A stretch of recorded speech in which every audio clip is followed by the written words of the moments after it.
புதுச்சேரி காவல்துறையில் புதிதாக தேர்வு செய்யப்பட்ட சப் இன்ஸ்பெக்டர்களுக்கு பணி நியமன ஆணைகளை ஆளுநர் கைலாசநாதன், முதலமைச்சர் ரங்கசாமி ஆகியோர் வழங்கினர். புதுச்சேரி அரசு காவல்துறையில் புதிதாக தேர்வு செய்யப்பட்டுள்ள சப் இன்ஸ்பெக்டர்களுக்கு பணி ஆணை வழங்கும் விழா கம்பன் கலையரங்கத்தில் நடைபெற்றது. விழாவில் ஆளுநர் கைலாசநாதன், முதல்வர் ரங்கசாமி ஆகியோர் கலந்து கொண்டு 58 சப் இன்ஸ்பெக்டர்களுக்கு பணி ஆணைகளை வழங்கினார். நிகழ்ச்சியில் சபாநாயகர் செல்வம், உள்துறை அமைச்சர் நமச்சிவாயம், தலைமை செயலர் சரத் சௌகான், டிஜிபி ஷாலினி சிங், உள்துறை கூடுதல் செயலர் கேசவன், டிஐஜி சத்யசுந்தரம் மற்றும் காவல்துறையின் உயர் அதிகாரிகள் கலந்து கொண்டனர். வணிக கேஸ் சிலிண்டர் தட்டுப்பாடு காரணமாக திருமண மண்டபங்கள், ஹோட்டல் தொழில்கள் முடங்கும் அபாயம் ஏற்படும் என்று அரசிற்கு திருமண மண்டப உரிமையாளர்கள் நலச்சங்கம் கோரிக்கை வைத்துள்ளது. இது தொடர்பாக புதுச்சேரி திருமண மண்டப உரிமையாளர் சங்க தலைவர் இசைக்கலைவன் அறிக்கையில், தமிழகத்தில் வணிக பயன்பாட்டிற்கான கேஸ் சிலிண்டர்களுக்கு எல்பிஜி ஏற்பட்டுள்ள கடும் தட்டுப்பாடு காரணமாக திருமண மண்டபங்கள், ஹோட்டல்கள் மற்றும் கேட்டரிங் நிறுவனங்கள் பெரும் நெருக்கடியை சந்தித்து வருகின்றன. திருமண மண்டபங்கள் மற்றும் ஹோட்டல்களை நம்பி பல்லாயிரக்கணக்கான மக்களின் வாழ்வாதாரம் உள்ளது. கேஸ் சிலிண்டர் தட்டுப்பாடு நீடித்தால் மண்டபங்களில் திட்டமிடப்பட்ட நிகழ்ச்சிகளை நடத்துவதில் சிக்கல் ஏற்படும். இது மண்டபங்களின் வருவாயை மட்டும் பாதிக்காமல் அந்த தொழிலை சார்ந்தவர்களின் வாழ்வாதாரத்தையும் கேள்விக்குறியாக்கும். எனவே அரசு போர்க்கால அடிப்படையில் நடவடிக்கை எடுத்து தட்டுப்பாடின்றி வணிக சிலிண்டர்கள் கிடைக்க வழிவகை செய்ய வேண்டும் என்று குறிப்பிடப்பட்டுள்ளது. புதுச்சேரியில் சிலிண்டர் தட்டுப்பாட்டை நீக்க ஆளுநரும் முதல்வரும் விரைந்து நடவடிக்கை எடுக்க வேண்டும் என்று அதிமுக மாநில செயலாளர் அன்பழகன் வலியுறுத்தியுள்ளார். இது தொடர்பாக அதிமுக அலுவலகத்தில் செய்தியாளர்களை சந்தித்த அன்பழகன், புதுச்சேரி மாநிலத்தில் 10ஆம் வகுப்பு தேர்வு எழுதும் அனைத்து மாணவ மாணவிகளுக்கும் அதிமுக சார்பாக நெஞ்சார்ந்த வாழ்த்துக்களை தெரிவித்துக் கொண்டார். நாடு முழுவதும் சிலிண்டர் தட்டுப்பாடு ஏற்பட்டு மக்கள் சிரமப்படுகின்றனர். தற்போது வர்த்தக நிறுவனங்களில் சிலிண்டர் தட்டுப்பாடு ஏற்பட்டுள்ளது. கேஸ் சிலிண்டர் தட்டுப்பாடு இல்லாமல் கிடைப்பதற்கு அரசு நடவடிக்கை எடுக்க வேண்டும். அவசியம் ஏற்படும் பட்சத்தில் மத்திய அரசையும் எரிபொருள் துறை அமைச்சரையோ நாட்டு பிரதமரையும் முதலமைச்சர் ரங்கசாமி வலியுறுத்த வேண்டும். தேவைப்பட்டால் முதலமைச்சரும் ஆளுநரும் நேரில் சந்தித்து வலியுறுத்த வேண்டும். போதை ஆசாமி ஆளுநர் மாளிகையின் உள்ளே புகுந்து இருந்தது திட்டமிட்ட செயல் அல்ல. நகரத்தின் பல்வேறு பகுதிகளில் இதுபோன்ற சம்பவங்கள் நடந்து வருகிறது. போதை ஆசாமிகள் வீட்டுக்குள் புகுவதும் அவர்களை வீட்டின் உரிமையாளர்கள் அடித்து துரத்துவதும் நடந்து கொண்டுதான் உள்ளது. துணைநிலை ஆளுநர் வீட்டில் பாதுகாப்பு பணியில் ஈடுபட்டிருக்கின்ற காவலர்கள் இந்த செயலுக்கு பொறுப்பேற்று அவர்கள் மீது டிஜிபி அவர்கள் உரிய விசாரணைக்கு உட்படுத்த வேண்டும். தமிழகத்தில் விடியா திராவிட முன்னேற்றக் கழக ஆட்சியில் சிதம்பரத்தின் மகனான கார்த்திக் சிதம்பரத்தின் அலுவலகத்தின் மீது பெட்ரோல் குண்டு வீசப்பட்டுள்ளது. புதுச்சேரி ஆளுநர் மாளிகையில் போதை ஆசாமி புகுந்ததற்காக பொறுப்பேற்று அமைச்சரும் முதல்வரும் ராஜினாமா செய்ய வேண்டும் என்று கூறும் நாராயணசாமி, சிதம்பரத்தின் மகனான கார்த்திக் சிதம்பரத்தின் அலுவலகத்தின் மீது பெட்ரோல் குண்டு வீசப்பட்டுள்ளது. இதற்கு பொறுப்பேற்று தமிழகத்தின் முதல்வர் ஸ்டாலின் அவர்களை பதவி விலக நாராயணசாமி சொல்வாரா? உண்மையில் நாராயணசாமிக்கு காங்கிரஸ் சத்தம் ஓடுகிறது. கார்த்திக் சிதம்பரத்தின் அலுவலகத்தின் மீது பெட்ரோல் குண்டு வீசப்பட்டது சம்பந்தமாக குறைந்தபட்சம் தனது கண்டனத்தை பதிவு செய்வாரா? சட்டவிரோத ஆட்சியில் நடத்தக்கூடிய விடியா திராவிட முன்னேற்றக் கழகத்தின் ஆட்சியை கண்டிக்கும் தைரியம் நாராயணசாமிக்கு உள்ளதா என்றும் கேள்வி எழுப்பினார். புதுச்சேரியில் ஒரு நியாயம், தமிழகத்தில் நிலைப்பாடு என்ற நாராயணசாமி இருப்பது வன்மையாக கண்டிக்கத்தக்கது என்றும் தெரிவித்தார். பொலிட்டிக்கல் BA போன்ற நாராயணசாமியின் செயல்பாடு இருக்கிறது. நாராயணசாமிக்கு மக்கள் சரியான பாடத்தை புகட்டுவார்கள் என்றும், அதேபோன்று அவர் சார்ந்துள்ள காங்கிரஸ் கட்சிக்கும் மக்கள் சரியான பாடத்தை புகட்டுவார்கள் என்றும் தெரிவித்தார். அரிக்கமேட்டில் தொல்லியல் துறையினர் ஆய்வு செய்து அடிப்படை வசதிகளை மேம்படுத்த முடிவு செய்துள்ளனர். சர்வதேச முக்கியத்துவம் வாய்ந்த தொல்லியல் பாரம்பரிய சின்னமான அரிக்கமேட்டிற்கு இந்தியா மட்டுமல்லாது உலகின் பல்வேறு நாடுகளிலிருந்தும் ஆய்வாளர்கள் மற்றும் சுற்றுலா பயணிகள் வருகின்றனர். சுற்றுலா பயணிகள் குவிக்கும் அரிக்கமேட்டில் அடிப்படை வசதிகள் படுமோசமாக உள்ளது. இதற்கிடையே சமீபத்தில் நடந்த சுற்றுலா படகு கவிழ்ந்து விபத்திற்குள்ளான சூழ்நிலையில் கடலோர காவல்படை போலீசாரும் அரிக்கமேட்டில் பார்வையிட்டு ஆய்வு செய்தனர். அப்போது அடிப்படை வசதிகள் செய்து தராமல் படுமோசமாக இருந்ததைக் கண்டு நொந்து போன போலீசார் தொல்லியல் துறைக்கு அடிப்படை வசதிகளை மேம்படுத்த வேண்டும் என்று கடிதம் எழுதியிருந்தனர். இதன் எதிரொலியாக தொல்லியல் துறை சென்னை கண்காணிப்பாளர் பரணிதரன், புதுச்சேரி பொறுப்பாளர் நவேந்திரா ரெட்டி ஆகியோர் நேற்று அரிக்கமேடு பகுதிகளை ஆய்வு மேற்கொண்டனர். ஆய்வின் போது அரிக்கமேடு பகுதிகளில் சுத்திகரிக்கப்பட்ட குடிநீர், மின் விளக்குகள், வாகன நிறுத்துமிடம், கண்காணிப்பு கேமரா மற்றும் உணவகம் உள்ளிட்ட அடிப்படை வசதிகளை உடனடியாக நிதி ஒதுக்கீடு செய்து மேற்கொள்ள முடிவு செய்யப்பட்டது. காரைக்காலில் வணிக சிலிண்டர்கள் நிறுத்தப்பட்டுள்ளதால் 1-2 நாட்களில் உணவகங்கள் மூடப்படும் என்று காரைக்கால் ஹோட்டல் உரிமையாளர்கள் சங்கம் அறிவித்துள்ளது. காரைக்கால் மாவட்டத்தில் ஏற்பட்டுள்ள கடுமையான சிலிண்டர் தட்டுப்பாட்டால் மாவட்டம் முழுவதும் 200க்கும் மேற்பட்ட உணவகங்கள் இயங்கி வந்த நிலையில் காரைக்கால் நகர பகுதி மக்கள் மற்றும் திருநள்ளாறு தமிழக பகுதியான நாகூர், வேளாங்கண்ணி உள்ளிட்ட முக்கிய சுற்றுலா தலங்களில் பெரும்பாலான உணவகங்களில் இட்லி மட்டுமே விநியோகம் செய்யப்பட்டு வருகிறது. இது தொடர்பாக காரைக்கால் ஹோட்டல் உரிமையாளர் சங்கம் தலைவர் பாலகிருஷ்ணன் பேசுகையில், ஓரிரு நாட்களில் மட்டுமே சிலிண்டர் தற்போது கையிருப்பு உள்ளதாகவும், நாளை முதல் இட்லி, தோசை, பூரி மற்றும் தொடர்ந்து சமைக்கும் பொருட்களும் நாளை முதல் நிறுத்தப்படுவதாகவும் தெரிவித்தார்.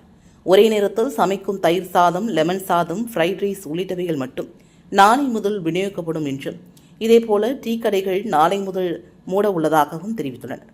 ஓரிரு நாட்களுக்குள் சிலிண்டர் வரவில்லை என்றால் உணவகங்கள் மூடப்படும் என்றும் ஹோட்டல் உரிமையாளர்கள் தெரிவித்துள்ளனர்.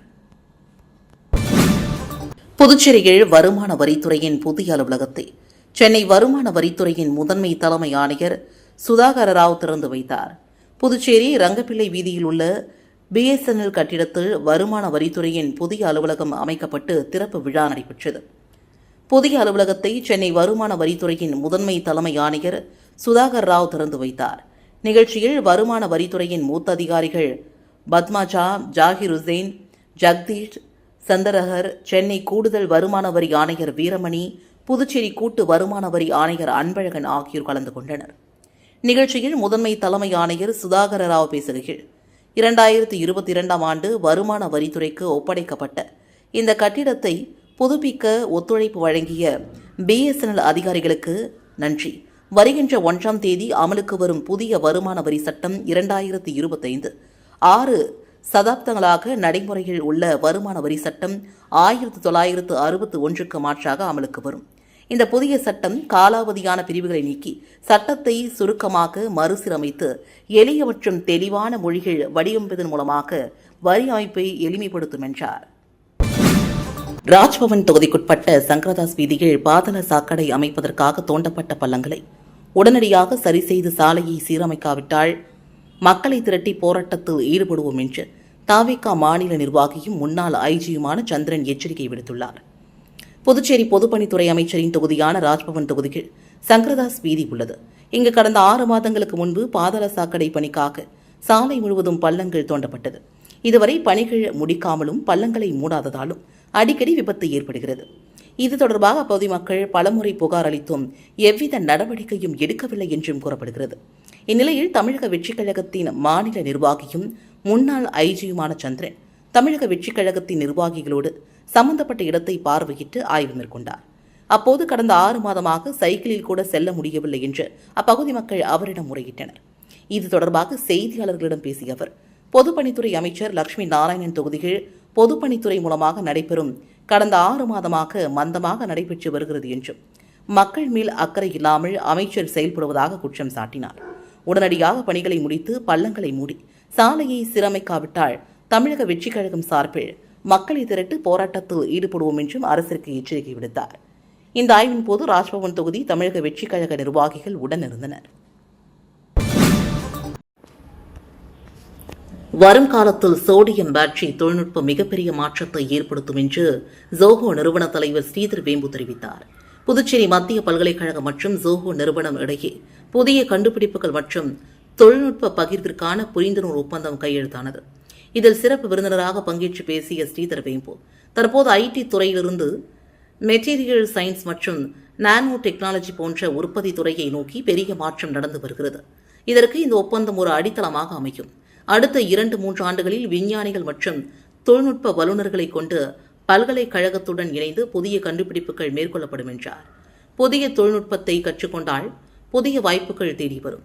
இந்தியா AI துறைகள் பெரிய சக்தியாக உருவெடுத்து வருகிறது. தொழில்நுட்பத்தை குழந்தைகளிடம் கொண்டு செல்லக்கூடாது. 13 வயதுக்குட்பட்ட குழந்தைகள் சமூக வலைதளங்களை பயன்படுத்த தடை விதிக்கிறது. இந்த சட்டம் ஆஸ்திரேலியாவில் உள்ளது. அதேபோல ஆந்திராவிலும் கொண்டு வரப்படுகிறது. இது வரவேற்கத்தக்கது என்றார். இந்த நிகழ்ச்சியில் அமைச்சர் நமச்சிவாயம், பல்கலைக்கழக துணைவேந்தர் பிரகாஷ் பாபு, சட்டமன்ற உறுப்பினர் கல்யாண சுந்தரம் உள்ளிட்டோர் கலந்து கொண்டனர்.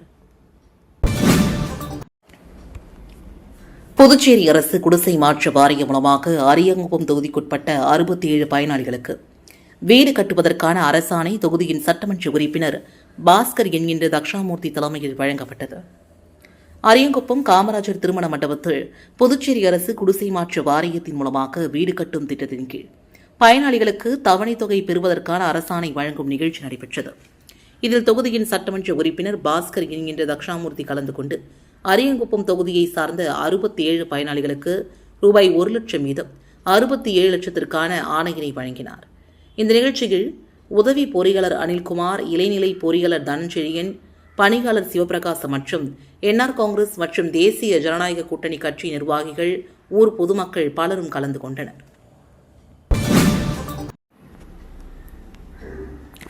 முருங்கப்பாக்கம் பகுதியில் 50 லட்சம் ரூபாய் மதிப்பீட்டில் டோபிகானா கட்டிடம் அமைக்கும் பணியினை சட்டமன்ற உறுப்பினர் பாஸ்கர் என்கின்ற தக்ஷாமூர்த்தி பூமி பூஜை செய்து தொடங்கி வைத்தார். அரியங்குப்பம் சட்டமன்ற தொகுதி முருங்கப்பாக்கம் பகுதியில் சலவை தொழிலாளர்களுக்கான கட்டிடம் 40 ஆண்டுகளுக்கு முன்பு கட்டப்பட்டு அவர்கள் பயன்படுத்தி வந்தனர். இந்த கட்டிடம் முழுவதும் சேதமடைந்து பயனற்ற முறையில் இருந்து வருகிறது.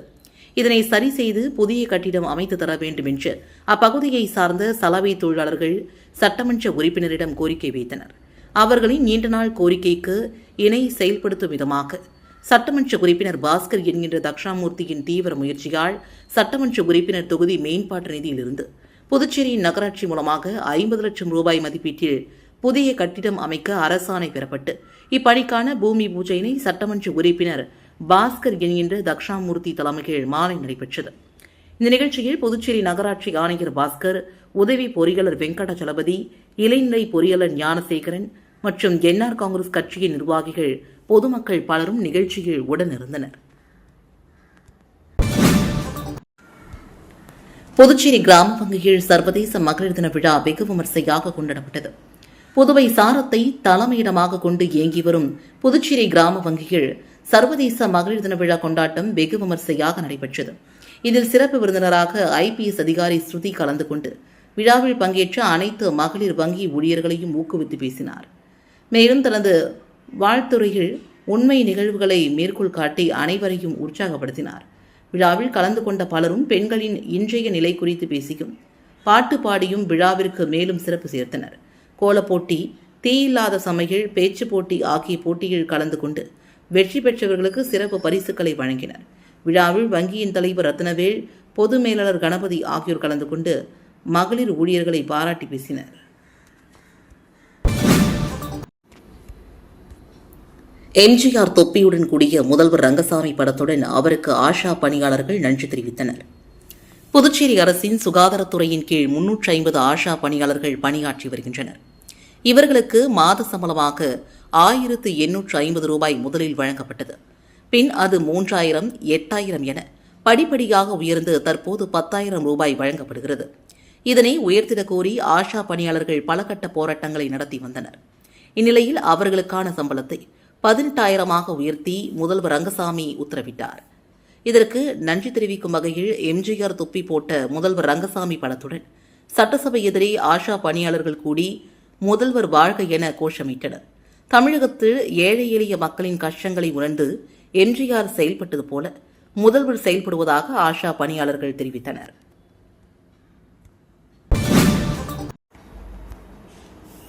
மங்களம் தொகுதி என்ஆர் காங்கிரஸ் சார்பில் மகளிர் தின விழா கொண்டாட்டம் வெகு விமர்சையான முறையில் நடைபெற்றது.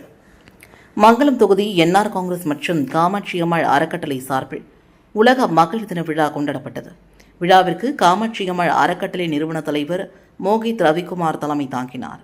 முன்னாள் சேர்மன் ரேவதி பர்குணன், முன்னாள் கவுன்சிலர் ரமேஷ், மாநில மாணவரணி தலைவர் குகன், பாலகிருஷ்ணன், சேகர் ஆகியோர் முன்னிலை வகித்தனர். தொகுதியின் தலைவி பிரபாவதி வரவேற்றார். சிறப்பு அழைப்பாளராக என்ஆர் காங்கிரஸ் பொதுச் செயலாளர் ஜெயபால் பங்கேற்று பேசுகையில், முதல்வர் ரங்கசாமி மகளிருக்கு பாதி கட்டணத்தில் பத்திரப்பதிவு, மகளிர் உரிமை தொகை, பிறக்கும் பெண் குழந்தைகள் பெயரில் ரூபாய் 50,000 டெபாசிட் உள்ளிட்ட பல்வேறு சலுகைகள் வழங்கி இந்தியாவிற்கே முன்னோடியாக இருக்கிறார். மக்களுக்கு சேவை செய்ய மனம் இருக்க வேண்டும். சிலர் பதவிக்கு வந்ததும் உடன் இருக்கும் கட்சியினரை மதிப்பது கிடையாது. தொகுதி மக்களை அனுசரித்து நடந்து கொள்வது கிடையாது.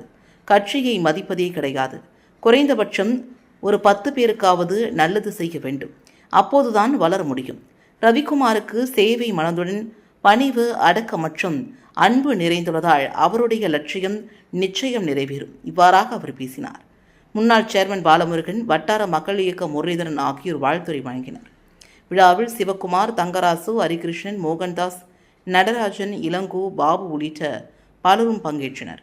விழாவில் கலந்து கொண்ட தொகுதியின் மகளிர் சுய உதவிக் குழுவை சார்ந்த 1700க்கும் மேற்பட்ட பெண்களுக்கு பரிசு பொருள் வழங்கி வாழ்த்தினார். மகளிர் அணி மகேஸ்வரி நன்றி உரையாற்றினார்.